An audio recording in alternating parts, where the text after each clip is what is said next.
Hello दोस्तों, विकास maths के YouTube channel पर आपका स्वागत है। तो तैयार हो जाइए पेन कॉपी लेकर ग्रुप डी एग्जाम के सेकंड शिफ्ट और थर्ड शिफ्ट के मैथ के क्वेश्चनों का एनालिसिस करने के लिए, और आगामी जितने भी शिफ्ट होंगे उनके एनालिसिस के लिए हमारे इस चैनल से जुड़े रहिए। तो क्वेश्चन को देखते हैं, चलो स्टार्ट करते हैं। पहला क्वेश्चन देखिए आप। पहले क्वेश्चन में आपको दे रखा है कि कोई वस्तु है बाई 3 गेट 1 और बाई 5 गेट 2, तो दोनों में डिस्काउंट किसके अंदर ज्यादा है ये पूछा था। तो यहां क्या दे रखा आपको, बाई 3 गेट 1। आपको चीजें तो कितनी मिली है, 4 ही मिली है, लेकिन उसमें एक फ्री मिली है। तो इधर देखिए आपको चीजें कितनी मिली है, 4 मिली है। अब 4 का क्या होगा, 4 का तो सीपी तो होगा ही, लेकिन आपको उसके अंदर 1 के सीपी के बराबर आपको डिस्काउंट दिया गया है। तो 1 का सीपी, तो 1/4 की फ्रैक्शन वैल्यू क्या होती है, ये होती है 25%। ठीक है, ये इसका था। अब इसका देखिए, आपको कितनी चीजें मिली है, 5 और 2 7 चीजें मिली हैं। तो 7 का सीपी होगा आपके पास, और कितने फ्री मिली है, 2 सीपी के बराबर फ्री मिली है, तो 2 का सीपी। अब आपको ये चीज पता ही होगी, 1/7 की फ्रैक्शन वैल्यू क्या होती है, इसकी होती है 14 सही 2/7%। तो अगर आपको 2/7 दे रखा है तो इसकी कितनी होगी, 2 से मल्टीपल कर दीजिए। 2 से जब इसको मल्टीपल किया तो कितने हो गए, 28 सही 4/7%। तो दोनों में से कौन ज्यादा है, तो ये फ्रैक्शन वैल्यू ज्यादा है। तो क्या होगा आपका आंसर, ये वाला होगा। ठीक है, नेक्स्ट क्वेश्चन देखिए आप। नेक्स्ट क्वेश्चन के अंदर आपको दे रखा है ये संख्या है और इसकी पावर दे रखी है, और यूनिट डिजिट पूछा है। क्या पूछा है, यूनिट डिजिट। तो यूनिट डिजिट के अंदर क्या करते हैं, आपको 4 का पता ही होगा। तो 4 की एक तो होती पावर n हो, एक तो होता है ओड में और एक होता है इवन के अंदर। अगर 4 की पावर ओड हो, क्या हो, ओड हो, तो क्या करते हैं, 4 ही आता है इसके यूनिट डिजिट। और 4 की पावर इवन हो, तो 4 की पावर इवन होगी तो कितना आएगा यूनिट डिजिट, 6 आएगा। अब 4 क्यों याद कर रहे हैं 4 के लिए, क्योंकि यहां पे यूनिट डिजिट 4 ही है। तो क्या आंसर होगा आपका, यूनिट डिजिट कितना होगा, ओड है, तो ओड में क्या होगा आपके पास, 4 ही होगा। अगर ऐसे क्वेश्चन आ रहे हैं आपके लिए आपके एग्जाम में, तो ये बहुत ही इजी क्वेश्चन आ रहे हैं। ठीक है, नेक्स्ट क्वेश्चन करें आप। नेक्स्ट क्वेश्चन में दे रखा आपको एक प्रिंसिपल है, उसके ऊपर यानी ऐसा ही लगता है, तो ऐसा ही से वो प्रिंसिपल 1/4 साल में 41/40 गुना हो जाता है। मतलब प्रिंसिपल आपके पास कितना है, 40 है, और ऐसा ही लगा उसके ऊपर, तो कितना हो गया, 41 हो गया। तो कितना बढ़ा, 1 बढ़ा, कितने पे बढ़ा, 40 पर बढ़ा। अब ये कितने साल के अंदर बढ़ा था, 1/4 साल में बढ़ा था। तो अब रेट ज्ञात करनी है, क्या ज्ञात करनी है, रेट ज्ञात करनी है। तो रेट ज्ञात करने के लिए क्या करते हैं, 1 साल की रेट ज्ञात करते हैं। तो इसे किससे मल्टीपल कर देंगे, 4 से मल्टीपल कर देंगे, क्योंकि 1/4 हो रहा है, तो इसको 1 साल करने के लिए क्या करेंगे, 4 से मल्टीपल करेंगे। तो 4 से 4 कैंसिल, बचा क्या अपने पास, 1/10। तो 1/10 का क्या होता है, परसेंटेज में वैल्यू 10% होता है। तो SI कितना था अपने पास, SI की दर कितनी थी, 10% थी। ठीक है, नेक्स्ट क्वेश्चन करते हैं। इस क्वेश्चन को देखिए, क्वेश्चन नंबर 4। क्वेश्चन नंबर 4 के अंदर दे रखा आपको sin square a plus sin square b ratio cos square a plus cos square b, और यहाँ a और b का जोड़ है, योग है, वो क्या है, 90 है। तो इसमें क्या होता है, इधर देखिए आप, अगर a और b 90 हो, तो जो ये है sin square a plus sine square B equal होता है 1, और cos square A plus cos square B बराबर 1 होता है। इसके लिए जरूरी है आपका साइन ए प्लस बी, जो ए प्लस बी है उनका टोटल होना चाहिए 90 होना चाहिए। ठीक है, तो यहां क्या होगा, 1 होगा, रेशो 1। तो क्या आ गया अपने पास, 1:1 आ गया क्वेश्चन नंबर 4 का आंसर। क्वेश्चन नंबर 5 देखिए आप। क्वेश्चन नंबर 5 में दे रखा आपको ये इक्वेशन दे रखी है, और इसके मूलों का योग पूछा है। क्या पूछा है, मूलों का योग पूछा है। तो द्विघात समीकरण के अंदर क्या होता है, मूलों का योग पूछ ले, अल्फा प्लस बीटा, तो इक्वल होता है -b/a ए होता है। अगर दोनों का गुणनफल पूछ ले मूलों का तो क्या होगा, अल्फा बीटा इक्वल होता है सी बटे ए।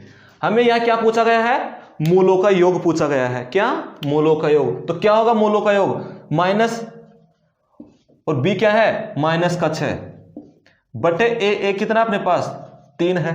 जब माइनस और माइनस मल्टीपल होंगे तो क्या हो जाएंगे प्लस के, तुम कितने आ गए, इस इक्वेशन के अंदर मूलों का योग कितना है 3 है। ठीक है दोस्तों, नेक्स्ट क्वेश्चन करते हैं। इस क्वेश्चन को देखिए, ये क्वेश्चन आपको देखने में ही बड़ा लग रहा है लेकिन इसका सॉल्यूशन बहुत ही छोटा है। तो क्वेश्चन को देखिए, 892 पन्नों की एक किताब को 2 भागों में बांटा गया है। पहले भाग में दूसरे भाग से 52 पन्ने अधिक हैं, तो दूसरे भाग में पन्नों की संख्या क्या होगी। ऐसे क्वेश्चनों में जो अधिक दे रखा है उसको माइनस कर दीजिए पहले टोटल संख्या से। तो माइनस किया 52, कितने बचा अपने पास बचा 840। अब इसमें क्या करते हैं, 2 से डिवाइड कर दीजिए। 2 से डिवाइड किया आपने तो कितना बचा 4, 2 और 0। तो दूसरे भाग में पन्नों की संख्या क्या है 420 है। और पहले भाग के लिए पूछे तो इसमें क्या कर दो 52 ऐड कर दो। ठीक है, तो इसका सॉल्यूशन आ जाएगा। अगला क्वेश्चन देखिए आप,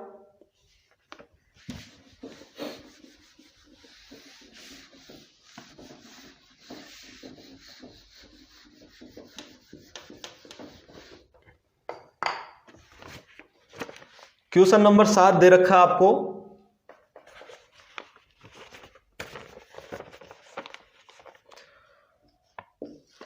क्वेश्चन नंबर 7 देखिए आप, क्वेश्चन नंबर 7 में आपको दे रखा है कोई वस्तु है उसको 1910 में बेचेंगे।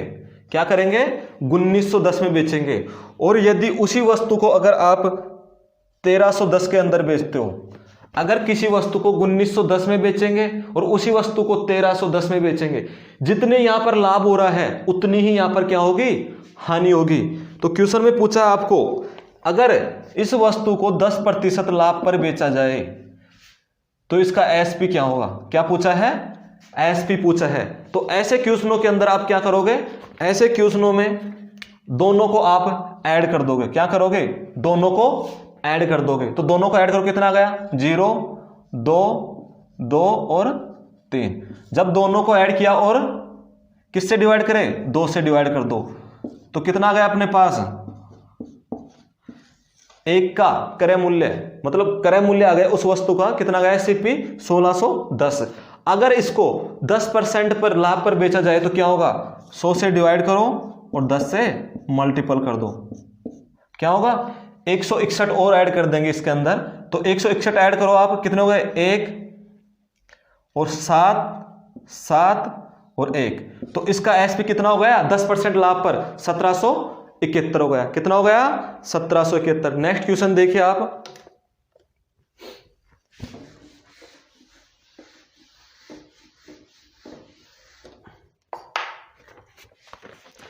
नेक्स्ट क्वेश्चन आपका क्वेश्चन नंबर 8।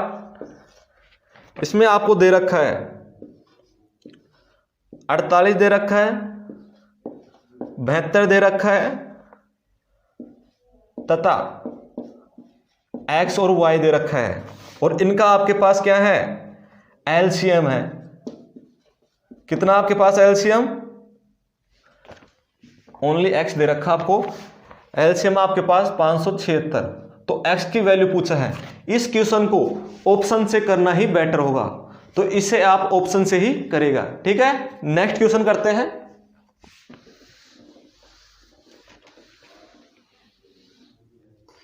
नेक्स्ट क्वेश्चन के अंदर 9 के अंदर दे रखा आपको कोई व्यक्ति है अगर अपने ऑफिस जाता है, जाते टाइम है 3 किलोमीटर पर आवर से वो जाता है। कितने से जाता है 3 किलोमीटर पर आवर से वो जाता है। और जब वो आता है घर पर आता है तो 4 किलोमीटर पर आवर से आता है। तो जब वो जाता है 3 किलोमीटर पर आवर से तो 20 मिनट लेट हो जाता है। कितने होता है 20 मिनट लेट हो जाता है। और जब वो आता है 4 किलोमीटर पर आवर से तो 30 मिनट पहले पहुंच जाता है।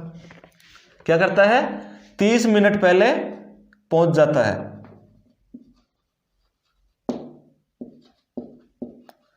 तो डिस्टेंस पूछा है इसने, क्या पूछा है, डिस्टेंस बताओ, दोनों के बीच की डिस्टेंस बताओ, घर और ऑफिस के बीच की।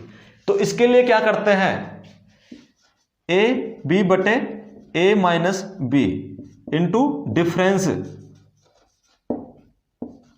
Between time. क्या होता है, डिफरेंस बिटवीन टाइम होता है। तो क्या करेंगे ऐसे क्वेश्चनों में, इधर देखिए आप, एक मिनट, हम ये क्वेश्चन कर रहे थे। इस क्वेश्चन में यहां पे जो ए बी दिख रहा है आपको, ए माइनस बी, ये क्या होगा, जो दोनों स्पीड होगी उनका डिफरेंस होगा। क्या होगा, डिफरेंस होगा। ठीक है, यहां पे डिफरेंस नहीं आएगा, यहां पे आएगा सम ऑफ टाइम आएगा। ठीक है, तो ए बी क्या है अपने पास, 3 और 4 कितने हो गए, 3 इंटू 4 बटे ए माइनस बी, डिफरेंस क्या है, 1 का है। टोटल टाइम क्या होगा, सम ऑफ टाइम 50 मिनट। अब इसको हावर के अंदर चेंज करेंगे तो कितना हो जाएगा अपने पास, 60 का भाग देंगे तो इनको कैंसिल किया, 5 बटे 6, 6 से ये कैंसिल, क्योंकि 12 हो रहा है तो 2 बार कैंसिल हो गया। तो हमारे पास क्या आ गया, डिस्टेंस क्या आ गया अपने पास, 10 किलोमीटर। कितना आ गया, 10 किलोमीटर आ गया। तो इस क्वेश्चन का आंसर है 10 किलोमीटर। ठीक है, नेक्स्ट क्वेश्चन करते हैं। क्वेश्चन नंबर 10 देखिए आप। क्वेश्चन नंबर 10 में आपको दे रखा है कि एसआई है, एसआई सिंपल इंटरेस्ट 2 ईयर का तो कितना है अपने पास 1250 और 5 ईयर का कितना है 2000 है। तो आप क्या करो, आपको क्या बताना है, रेट बतानी है। क्या बतानी है, रेट बतानी है। तो इसके लिए आप क्या करोगे, इसके लिए पहले आप डिफरेंस निकालो, कितने है 3 ईयर, और ब्याज के अंदर कितना डिफरेंस है, ब्याज के अंदर आपके पास 750। तो 1 साल का कितना हो गया ब्याज, 250 हो गया। ठीक है, हमें 1 साल का ब्याज पता चल गया कितना है 250। अब इसका प्रिंसिपल निकालने के लिए क्या करेंगे, यहां पे देखो आप 2 साल का ब्याज लगाओ, कितना हो गया 500, तो इसमें से 500 माइनस कर दो तो कितना आ जाएगा अपने पास 750 आ जाएगा। तो प्रिंसिपल कितना है 750 है। तो हमें क्या ज्ञात करना है, रेट ज्ञात करनी है। तो रेट ज्ञात करने के लिए क्या करेंगे, 750 ऊपर क्या लिख देंगे 1 साल का ब्याज और 100 से मल्टीपल कर देंगे। ठीक है, अब यहां पे 25 से काटे कितनी बार जाएगा, कितनी बार जा रहा है 3 बार जा रहा है। अब 3 बटे यानी 100 बटे 3 हो गया अपने पास। तो इसका परसेंटेज वैल्यू क्या होगी 33, सही 33.3333% होगी। क्या होगी 33.3333% होगी। ठीक है, नेक्स्ट क्वेश्चन देखिए आप, आपको दे रखा है कि 66 प्रेक्षणों का माध्य कितना है 42 है। अगर उनमें जब गणना की गई थी उस टाइम 47 को 41 पढ़ लिया गया, कितना पढ़ लिया गया 41 पढ़ लिया गया। तो अब नया माध्य क्या बताओ आप, नया माध्य बताना है। तो नया माध्य कितना हो जाएगा 6 एक्स्ट्रा हो गया, 6 कम पढ़ लिया गया था तो कितने पे 66 पे। तो क्या हो गया 1/11। तो क्या हो जाएगा नया माध्य 42, सही 1/11 हो जाएगा। ठीक है, समझ में आया। नेक्स्ट क्वेश्चन करते हैं। क्वेश्चन नंबर 12 को देखिए आप, पिता और पुत्र है, उनकी आयु का रेशो कितना है 3:1 है। ये रेशो कब का है 14 साल पहले का है, और वर्तमान में रेशो हो गया दोनों का 2:1 हो गया है। तो आपको क्या बताना है, दोनों की एज का योग बताना है वर्तमान में। ठीक है, तो इधर देखिए आप क्या करेंगे इसके लिए आप, तो यहां पे देखिए आप इसको x मान लीजिए 3x बटे x 1x, इसमें ऐड कर दीजिए आप क्योंकि 14 साल पहले का है। तो 14 साल बाद कितना हो गया, ये रेशो हो गया अपने पास 2:1 हो गया। ठीक है, इसको सिंप्लीफाई करिए 3x plus 14 equal 2x plus 28। अब ये x इधर जाएगा तो x बच जाएगा, ये 14 इधर आएगा तो कितना हो जाएगा अपने पास हो जाएगा 14। तो x की वैल्यू कितनी आ गई 14 आ गई। तो पूछा क्या है वर्तमान में दोनों की एज का योग पूछा है। तो दोनों की एज कितनी है अपने पास 3x, तो 3 से मल्टीपल कर दीजिए, कितने हो गए 42। तो दोनों की एज का टोटल है अपने पास 42। तो नेक्स्ट क्वेश्चन करिए आप। नेक्स्ट क्वेश्चन में दे रखा आपको 11,256 को ए बी सी में बांटा गया है, ए बी सी के अंदर बांटा गया है। तो तीनों की राशि बताइए। तो यहां दे रखा है कि ए और बी का रेशो है 5:2 और बी और सी का है 7:19। तो तीनों का क्या होगा 2, 7:19। तो इसमें क्या करते हैं, इसको इससे मल्टीपल करते हैं, इसको इससे और इसको इससे करते हैं। तो किया हमने, कितना हो गया 35:714 रेशो कितने हो गए 38, कितने हो गए 38 हो गए हैं। ठीक है, तो यहां पे टोटल कितना हो गया, यहां पे टोटल देखिए आप 8 और 4 12, कितने हो गए 8 और 4 12 और 5 कितने हो गए 17 हो गए, कितने हो गए 17 में एक बचा अपने पास, तो ये कितने हो गए 3 3 और 6 और ये 8, कितने हो गए अपने पास 87 हो गए। ठीक है, यहां पे 0 था, क्या था 0 था। अब क्या करेंगे 11,250 के अंदर इसका भाग देंगे 87 का, किसका भाग दिया 87 का भाग देंगे। अब जो इसका वैल्यू आएगी उस वैल्यू को इस रेशो से मल्टीपल कर देना, क्या कर देना मल्टीपल कर देना, तो आप सबका जो धन बटा है सबके बीच वो आ जाएगा। ठीक है, नेक्स्ट क्वेश्चन करते हैं।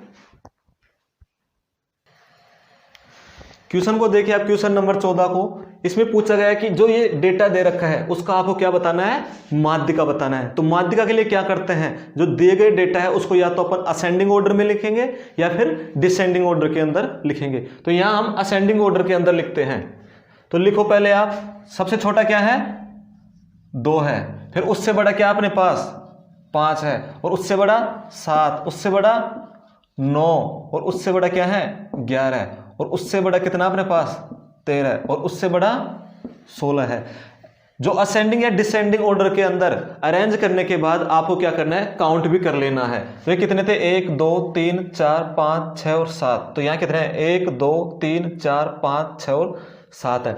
ठीक है, तो 7 है, तो 7 ओड आ गया। तो ओड के लिए क्या करते हैं n+1/2 करते हैं, क्या करते हैं n+1/2। तो n कितना अपने पास 7, 7 और 1 8, 8/2, तो क्या हो गया अपने पास 4। तो जो 4 नंबर पे है वो संख्या इस डेटा का माध्यिका है। 1 2 3 और 4 पे क्या है 9 है अपने पास, तो 9 क्या है इस डेटा की माध्यिका है। ठीक है, जो ये माध्यिका है, माध्य विचलन, मानक विचलन, माध्य बहुलक, रेंज, ये सब कुछ मैंने पहले ही एक वीडियो के अंदर करा रखा है, तो उसे जरूर देखें। उसका लिंक आपको डिस्क्रिप्शन बॉक्स के अंदर दे दिया जाएगा। ठीक है दोस्तों, नेक्स्ट क्वेश्चन करिए आप। ये ज्योमेट्री का क्वेश्चन आ गया आपके पास। ये आपको एक ट्रायंगल दे रखा है और ट्रायंगल में आपको बता रखा है जो ये है ए और डी है वो एंगल बाइसेक्टर है। तो यहां पे आपको वैल्यू पुट कर रखी है। तो इसके अंदर क्या होता है, जब बाइसेक्टर होता है अपने पास, एंगल बाइसेक्टर होता है, तो उसके अंदर होता है ए बी रेशो ए सी। जो रेशो में ये दोनों होंगे उसी रेशो के अंदर B D ratio C D होगा। क्या होगा B D ratio C D होगा। तो आपको आपके पास एक क्वेश्चन होगा कि इनको कैसे बांटा जाए, इनको इसी रेशो के अंदर बांटा जाएगा। अब एग्जामिनर कुछ भी पूछ सकता है, बीडी भी पूछ सकता है और सीडी भी पूछ सकता है। ठीक है दोस्तों, एक क्वेश्चन आपका एवरेज में से आया था, उसका डेटा नहीं मिल पाया सही तरीके से, इसलिए मैंने नहीं करवाया। तो वो क्वेश्चन भी करके जाना, आप एवरेज को भी पढ़ के जाना है। ठीक है, नेक्स्ट क्वेश्चन करते हैं।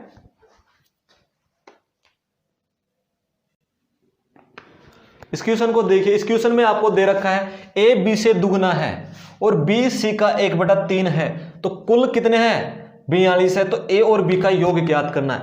ए बी क्या है, यहां देखिए आप, ए रेशो बी, बी अगर 1 है तो ए कितना है 2 है। इधर दे रखा है बी और सी का रेशो, क्या दे रखा है बी और सी का।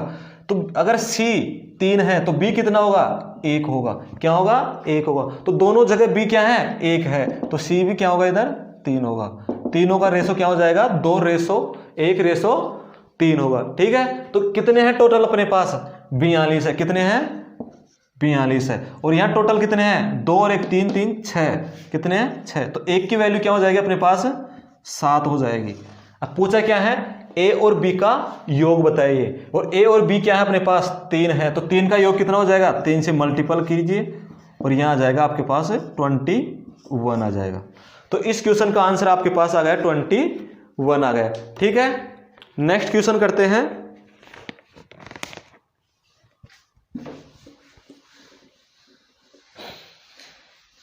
ग्रुप डी के अंदर मैथ से इतने कठिन सवाल नहीं आ रहे हैं, इसलिए आपको सही से मेहनत करके जाइएगा और सही तरीके से एग्जाम देना है। ठीक है दोस्तों, अब नेक्स्ट क्वेश्चन देखिए आप। नेक्स्ट क्वेश्चन में दे रखा आपको, नेक्स्ट क्वेश्चन कौन सा था अपने पास, क्वेश्चन नंबर 17।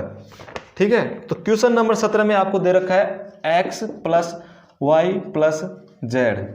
क्या दे रखा था, 11 दे रखा था।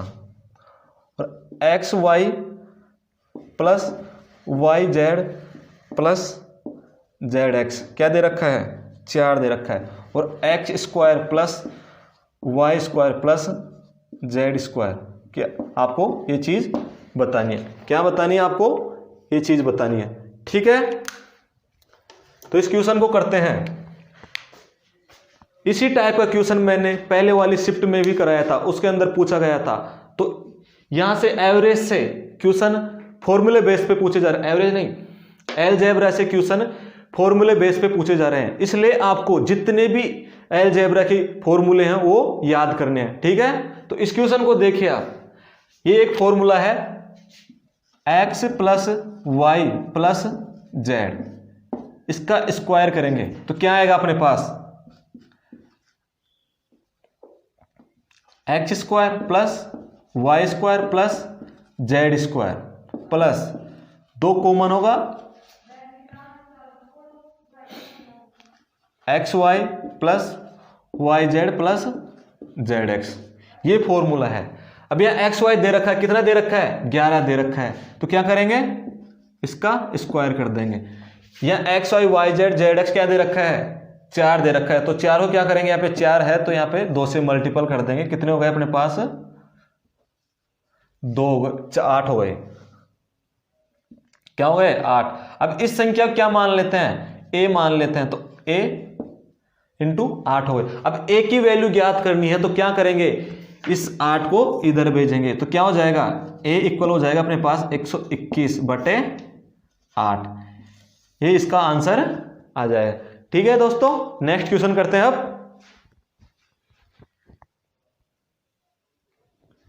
क्वेश्चन नंबर 18 को देखिए आप। एक बेलन दे रखा था, क्या दे रखा था आपको, एक बेलन दे रखा था।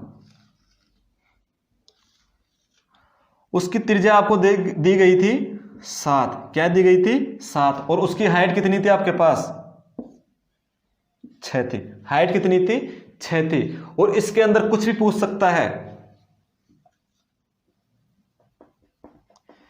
इसके अंदर वो इसका क्षेत्रफल भी पूछ सकता है, इसका आयतन भी पूछ सकता है, और इसका टोटल क्षेत्रफल भी पूछ सकता है। जब अगर इसका वो आयतन पूछ लिया जाए तो क्या होगा, आयतन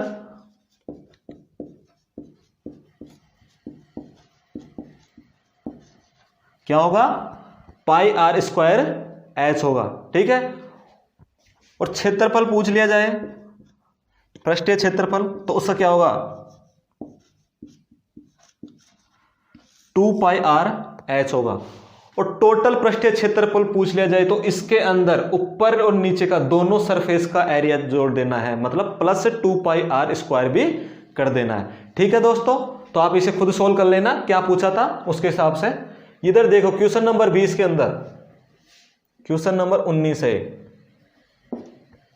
क्वेश्चन नंबर 19 के अंदर दे रखा है कि गोले का आयतन कितना है, 36 पाई है। तो उसका व्यास ज्ञात कीजिए। तो गोले के आयतन का फॉर्मूला क्या होता है, 4/3 πr³। ये किसके बराबर है, ये है 36 पाई के बराबर है। तो पाई से पाई कैंसिल हो गया, 4 से इन 9 कैंसिल हो गया। तो कितना बचा अपने पास 27। तो r कितना बचेगा 3 बचेगा। तो r 3 हो गया तो व्यास क्या हो जाएगा, दुगना हो जाएगा, 6 आ गया। तो व्यास क्या है 6 है। ठीक है। एक क्वेश्चन पूछा गया था आपको, क्वेश्चन नंबर 20, वो देख लीजिए आप। उसके अंदर पूछा गया था √10 मल्टीपल √15 की वैल्यू। इतना सिंपल क्वेश्चन पूछा गया था आपको। तो इसकी वैल्यू क्या होगी, दोनों को मल्टीपल कर दीजिए। तो इसको कैसे लिखा जा सकता है, 5√6, ये इसकी वैल्यू थी। ठीक है दोस्तों, इतने ही क्वेश्चन थे जो मेरे पास आए थे, वो मैंने आपको करवा दिए हैं। अब मिलते हैं नेक्स्ट क्लास के अंदर इसी उत्साह के साथ। धन्यवाद दोस्तों।